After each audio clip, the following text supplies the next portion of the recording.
Hello everybody, this is Joey Blight, and today I'm going to do a review on Eve Valkyrie for PSVR. So, what is Eve Valkyrie?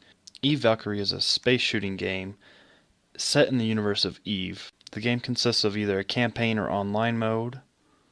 I didn't really go into campaign that much, because online just felt a lot more polished. In the online section, there's AI or PvP, which is just making matches with all one side being players and the other side will be AI, or you can have a whole match of players. The controls for eValkyrie is pretty good. All the movement is coming from the joysticks and the shoulder buttons. Like most games, you can accelerate with X, you can decelerate with circle.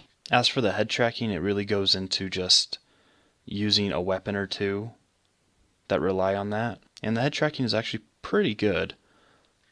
Most of the time it'll target the person you're looking at appropriately, except for those times when there's so many people just bundled up together. That's the only time I had difficulty picking the target that I actually wanted. The balance of the ships seems pretty good.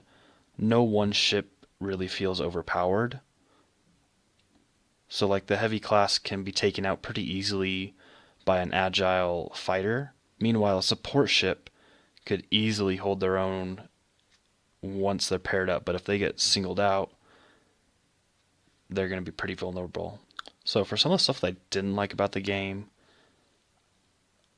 balance issues for matchmaking is a problem I have with almost every game though. Eve Valkyrie tries to fix that by randomizing the teams every match or so, but even then, almost every match I have is completely dominated on one side, and I would say 1 out of 10 matches will be a fair fight. After playing some other PlayStation VR games, I've learned that every headset has a microphone, so I'm kind of shocked to find out that no one is really able to communicate with each other. I guess to communicate you have to be within a squad, so I really found that was an issue that the whole team isn't on one whole group channel. Kind of a minor issue, but the game is constantly resetting the default position.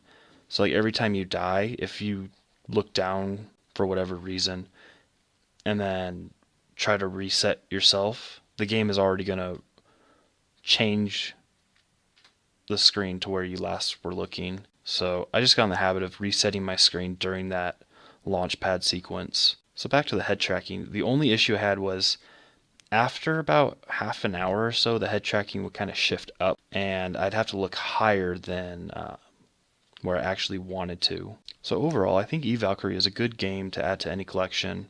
I don't regret buying it for $60, but I'm also not playing it nearly as much as other PlayStation VR games.